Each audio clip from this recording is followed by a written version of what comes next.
अस्सलामुअलैकुम। आप देख रहे हैं इस्लामिक ऑफिशियल अपलोड्स और आज हम बात करने जा रहे हैं कि मुहर्रम को त्यौहार की तरह मनाने का सिलसिला हिंदुस्तान में कैसे शुरू हुआ। अगर आप हमारे चैनल पर नए हैं तो हमारे चैनल को सब्सक्राइब करें और बेल आइकन दबा दें ताकि हमारी हर नई वीडियोस की नोटिफिकेशंस आपको मिलती रहे। मुहर्रम त्योहार नहीं है, ये सिर्फ इस्लामी हिजरी कैलेंडर का पहला महीना है। पूरी इस्लामी दुनिया में मुहर्रम की 9 और 10वीं तारीख को मुसलमान रोज़े रखते हैं और मस्जिदों घरों में इबादत की जाती है, क्योंकि ये इस्लामी तारीख का बहुत ख़ास दिन है। रहा सवाल ताजियादारी का, तो ये एक हिंदुस्तानी रिवाज है और इसका इस्लाम से कोई भी ताल्लुक़ नहीं है। इसकी शुरुआत सालों पहले तैमूरलंग बादशाह ने की थी, जिसका ताल्लुक़ शिया बिरादरी से था। तभी से हिंदुस्तान के शिया सुन्नी और कुछ जगहों पर हिंदू बिरादरी के लोग भी ताजियों की रिवाज को मानते या मनाते हुए आ रहे हैं। हिंदुस्तान में ताजिया की तारीख और बादशाह तैमूरलंग का गहरा ताल्लुक़ है। तैमूर एक तुर्क था जिसका ख्वाब था कि वो पूरे जहां पर हुकूमत करे, यानी वो पूरी दुनिया को जीतना चाहता था।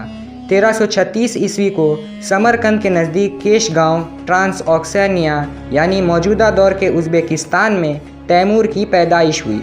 तैमूर को तरबियत चंगेज़ खान के बेटे चुगताई ने दी थी। सिर्फ 13 साल की उम्र में ही वो चुगताई तुर्कों का सरदार बन गया। फ़ारस, अफ़गानिस्तान, मेसोपोटामिया और रूस के कुछ हिस्सों को फ़तह करने के बाद तैमूर हिंदुस्तान पहुंचा। उसके साथ 98,000 सिपाही भी हिंदुस्तान आए। दिल्ली में महमूद तुगलक से जंग करने के बाद उसने खुद को सुल्तान होने का ऐलान कर दिया। तैमूरलंग हर साल मुहर्रम के महीने में इराक जाता था, मगर बीमारी की वजह से वो 1 साल नहीं जा पाया। उसे दिल की बीमारी थी, इसलिए हकीमों ने उसे सफ़र करने के लिए मना कर दिया था।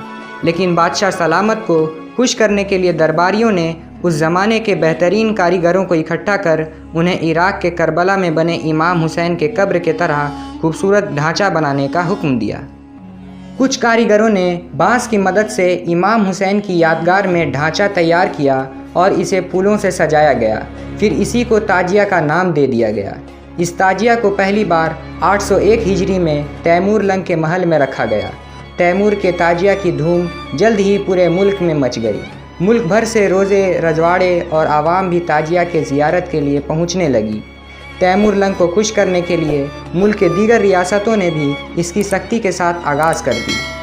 ख़ास तौर पर दिल्ली के आसपास के जो शिया बिरादरी के नवाब थे, उन्होंने तुरंत इस रिवाज पर अमल करना शुरू कर दिया। तब से लेकर आज तक इस रिवाज को हिंदुस्तान, पाकिस्तान, बांग्लादेश और बर्मा में मनाया जा रहा है, जबकि खुद तैमूर के मुल्क उज़्बेकिस्तान या कज़ाकिस्तान में या किसी शिया की आबादी वाले मुल्क ईरान में इस ताजिया का कोई नामो निशान नहीं मिलता है। तैमूर अपनी शुरू की गई ताजिया की रिवाज को ज़्यादा दिन नहीं देख पाया और बीमारी में मुब्तला होने की वजह से 1404 ईस्वी में समरकंद लौट गया। फिर बाद में 19 फरवरी 1405 ईस्वी में मौजूदा दौर के कज़ाकिस्तान में तैमूर का इंतकाल हो गया। मगर तैमूर के जाने के बाद भी हिंदुस्तान में ये रिवाज जारी रहा। तैमूर के बाद मुग़लों ने भी इस रिवाज को जारी रखा। मुग़ल बादशाह हुमायूं ने 962 हिजरी में बैरम खान से 46 तोला के जमुर्रत का बना ताजिया मंगवाया था। यही तारीख में नूरजहाँ के बारे में मिलता है। वो ईरान की रहने वाली और यहाँ उसकी शादी जहांगीर से हुई।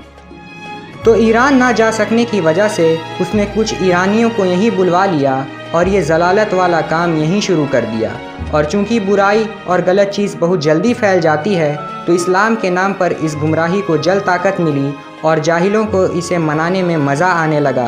तो आज का मुसलमान इस गुमराही को इस्लाम का दर्जा दे बैठा। कुछ मिलाकर ताजिया या मुहर्रम कोई त्यौहार नहीं है कि इसे मनाया जाए।